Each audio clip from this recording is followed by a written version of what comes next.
What is up, guys? Welcome back to Classic Octane. I am Taylor. So as I'm sure you've noticed, we are out riding today. So if you're not familiar, this is my 78 KZ750. We finished it a couple of months ago now, and I've just been crazy busy with other customer projects and stuff that literally just today I was able to finally go and get it inspected and registered and everything. So we are 100% street legal now, so we can do stuff like this. So I've been dying to get out and ride this bike. I've really only done like around the neighborhood and then some like light off-roading and stuff. You guys have probably seen that video before. So that's really the only riding I've done. Aside from a mile down the road to take it to get it inspected, this is the longest street drive we've done. So this will be kind of a first, proper road ride review, and then also just, a general moto vlog. I'll kind of update you guys on what's going on with the shop, some future projects that are in the works, and that kind of stuff. So far, I could not be happier with how this bike turned out, how it's performing. Its reliability, it's been really, really good. And again, of course, I can't really contest to that all that much because I've really only put like 20 miles on it, but those 20 miles were, off-road and, pretty rough riding. So for its kind of first 20 miles after a rebuild to be, pretty rough, and the fact that it survived it all without any problems is pretty good. So right now I'd probably put another, I don't know, maybe only 10 or so street miles on it, but so far, I mean, it's shifting great. The exhaust sounds good, but it's not, terribly loud. It's not like my Triumph that just really kind of beats you up. The last, real road bike that I put some miles on was my Triumph Hardtail, and this is a dream to ride compared to that, just because, this actually has rear suspension. The riding position's a lot more comfortable. I can definitely see myself putting some real miles on this bike, maybe taking it on some trips. I've already got some plans to ride next week with my stepdad. He's got a bike, and he's has just recently moved back to Texas and is dying to get out and ride. So that's part of my motivation for getting this, registered and everything, is to be able to ride with him before, we get too deep into winter. Right now it's about 75 degrees, so it looks a little gray and dark, but it's nice and warm and kind of perfect riding weather. So no complaints there.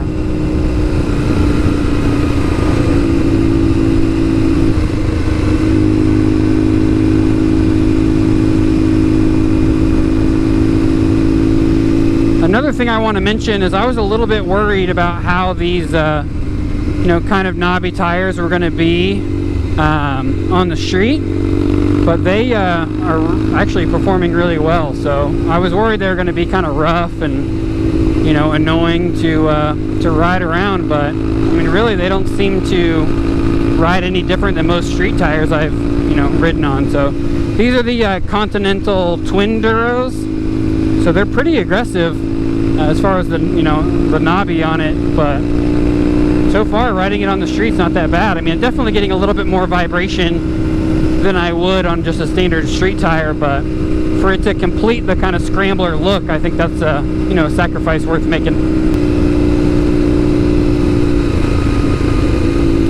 So the other day I was browsing on Instagram, and I found an event that I'd really like to enter, and I want to know if any of you guys have heard of it or have done it. It's called the Vintage 1000. So it's over in kind of like the North Georgia, Tennessee, that kind of area, and I think they actually do a couple of different rides a year, but one of them is the Vintage 1000, which is 1,000 miles off-road, and the bike has to be, I believe it's 78 or 79 or older. So this bike would qualify for that. A 750 is a little bit bigger than what most people ride on those. From what I can tell from the pictures and stuff, is it's mostly, Scramblers, 350s, 450s, stuff like that. There are some Triumphs I didn't notice if the Triumphs were 500s or 750s. So it would be a little bit bigger than most bikes on the ride, and, you know, obviously a little bit heavier for that as well. But I think that might be a pretty awesome, you know, event to prepare for. I think the next one's maybe spring of next year, April, May, sometime around then. So I thought that would be pretty cool. If I could put a bunch of miles on this bike, really get it 100% dialed in, you know, and then probably throw it on the truck or trailer, you know, bring it out to Tennessee and then put 1,000 off-road miles on it in like 5 or 7 days. I don't remember how long it is, but it's like fully off-road, camping, you know, the whole nine. And if you guys watched the kind of end, you know, project, I guess, summary video on this bike, one of the things I want to do on this bike is moto camping. So, you know, maybe we could do a weekend trip or some smaller trips or something before then, just to kind of refine the setup, make sure everything's good to go, and then have that be like, you know, the end goal that we go to. So if anybody's heard of that, or I mean, I'd really like to hear from somebody who's been on it. You know, let me know, throw a comment down below, hit me up on Instagram or whatever, and let me know what you guys think about that idea. I think their Instagram is literally just vintage 1000. I think it's vintage, the number 1, and then 1000 spelled out. I'm not 100%, but you could probably search it and find it that way. So check that event out and let me know what you guys think about it.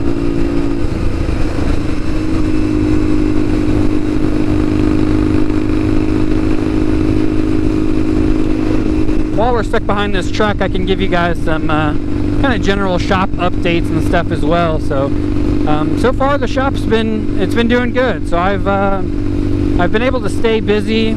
You know, you guys have seen some of the customer bikes. A couple of 750s have come through. I'm working out. Hopefully we'll have a 350 come through the shop here very soon. I've been talking to the guy and kind of getting all the details and stuff figured out over the last week or two. So hopefully that will come through. I have another guy that's got a Suzuki that might be sending that down, and then another 550 build. So quite a few bikes kind of in the works. And then of course you guys know I have tons of my own projects that we can pivot on as we kind of wait for more customer bikes and stuff to come in. So far that's been going really well. I've been doing a decent amount of carb rebuilds for customers. So you know, I enjoy that. That's a service that I don't like really advertise, but I still do. So I have, you know, a couple of people a month that reach out and ask if I can do rebuilds for them. It's something that I enjoy doing, and, you know, like providing the service, but I don't really push it that hard. It's something that may change in the future. I may want to, you know, start to advertise it and really put it on my site, and, you know, try to get a bunch of people doing carb rebuilds. But so far I've been doing a couple a month, which is you know, pretty good. So I'm about 40 miles into this ride. I actually just went down and turned around. So if you recognize this road, it's because I was just on it going the other way. This is a road I like to ride out in northwest Austin called Nameless. That's you know, just a nice twisty road, not too much traffic. But I mean, I still am incredibly happy with how this bike is performing. We haven't had a hiccup yet. It's doing great. Brakes are working fantastic. You know, it's really exciting to be able to actually put some miles on this bike and have it actually work well. So I plan on doing this quite a bit more. Now that I have a bike that's totally street legal and everything and ready to go. And then we are in riding season here in Texas, where we have a lot of days that are, you know, sunny, but in the 50s, 60s, you know, low 70s, that kind of stuff. I mean, we have days in the 70s occasionally sprinkled all the way through the winter. So I wanted the bike to be ready to go, to jump on should we have that, you know, random winter's day that's 65 degrees and is beautiful. We can get out of the shop and, you know, go ride. I also really wanted this for if I'm getting stressed out about the shop, about, you know, customer stuff and whatever, getting taxes figured out and all that kind of stuff. It's going to be nice to be able to just jump on the bike, you know, cruise out here, cruise somewhere, you know, northwest Austin, out in the hill country, and just kind of let off some steam and remember why I am doing this, you know, why I'm starting my own business and going through those stresses and having to figure out all these details, is so I can do stuff like this on a Thursday afternoon and not have to, you know, report to someone else. And you know, that's exactly why I wanted to kind of pursue this dream, and getting out here and, you know, just having some clear thoughts and writing will definitely help me, you know, keep all that in focus. So I'm out in the hill country now. So far, bike's still been working exactly as it should. Probably about 60-ish miles or so into the ride, and no issues to report. So there's a little overlook I wanted to ride out to out here. I don't remember what it's called. I think Sunset Overlook, Sun Deck, something like that. And so it's just like a kind of overlook where there's like awesome sunsets. You can see some of the lake and stuff. I mean, you guys will see it because I'll show you when I get there, but it's a nice little spot to ride out to. It does have a little bit of dirt roads going up to it, but you know, obviously I don't care about dirt roads on this thing. But if you're riding a street bike or something, you know, you may or may not want to go up it. So I think it should be coming up here on the right. I think that's what these brown signs are for. Wildlife Reserve, Refuge. Yeah, we're gonna see if this is what I think it is.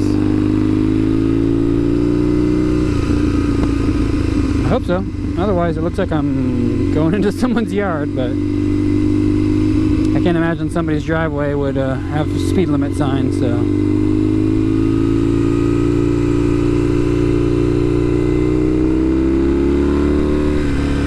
don't want to go too fast. I'm pretty sure this is like wild game reserve or whatever, like a national park or something.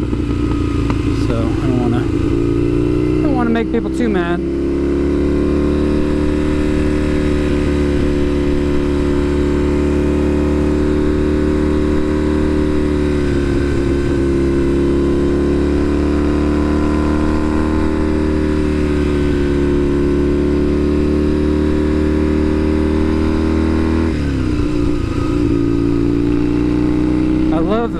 Torque of this 750. It's a twin 750 if you're not familiar with KZs. It just got so much low end grunt. It can just pull up these hills even in like 4th gear, you know, no problem, which is awesome, because most of the Hondas I ride or have ridden are the like 550s and they're 4-cylinders, so they have good, you know, high end horsepower. They just don't have a ton of low end torque, so this may be converting me. Yeah, here's the dirt road I was talking about. Oh yeah.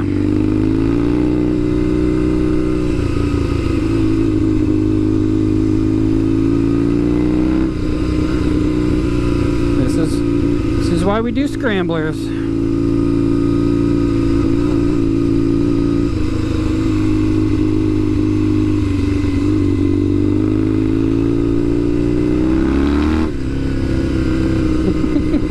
Yeah, plenty of torque to spin the wheel on this pavement, even with some knobbies.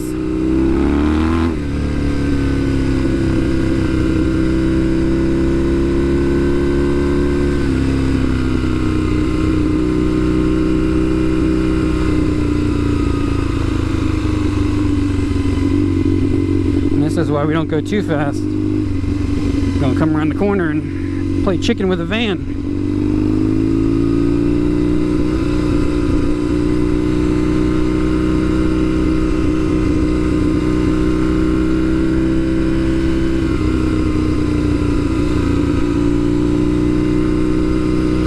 Trying to think if there's anywhere I can go in Texas that isn't too far that will allow me to really test this thing off-road for a little bit more of an extended period of time. Because if we're going to try and do that vintage 1000, I mean, driving along a dirt road like this isn't really gonna help us, you know, weed out potential problems.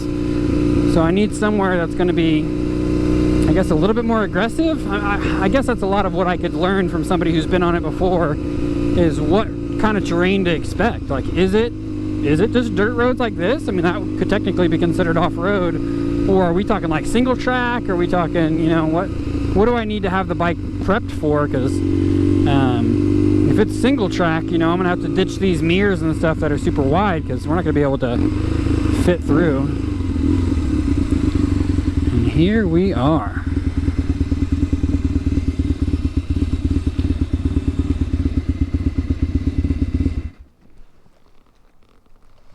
So we'll walk you guys over live to check this view out. That's all the view you care about, right? This one? Just kidding. Let's go check this one out. Let me open my helmet and get a little airflow. There's some little hiking trails too. What do you think we just blaze the 750 down some, you know, barely wide enough to walk down trails? That'd be some good experience. Oh yeah, here we are. So that is Lake Travis all the way over there. This is a super awesome view. We get some like crazy sunsets here in Texas, and this is a perfect place because that's west over there. So the sunset's over there, and it's pretty incredible. But hell, even on a gloomy day, not a bad view.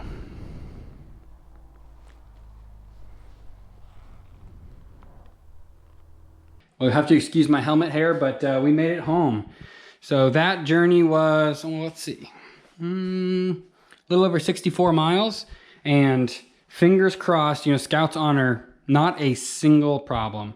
Not a hiccup, not a signal that stopped working, literally not a single problem. And that is awesome. I'm so excited that that's the case. Obviously, everyone hopes for that, but to actually get out and ride the bike, and I realize that 64 miles is not a ton of miles, but for an initial shakedown ride, that's pretty good. If there was any, you know, large problem, it definitely would have shown up on that ride. You know, 1 or 2 miles or even 10 miles, you know, you might not get the bike all the way up to operating temperature and stuff, but basically that was probably an hour and a half ride, and the bike was off for maybe 5 or 10 minutes of that. So running that long, everything got totally heat cycled, everything, not a single issue. So what I'll probably do is, now that we have this many miles, I'll go and do my third bolt check.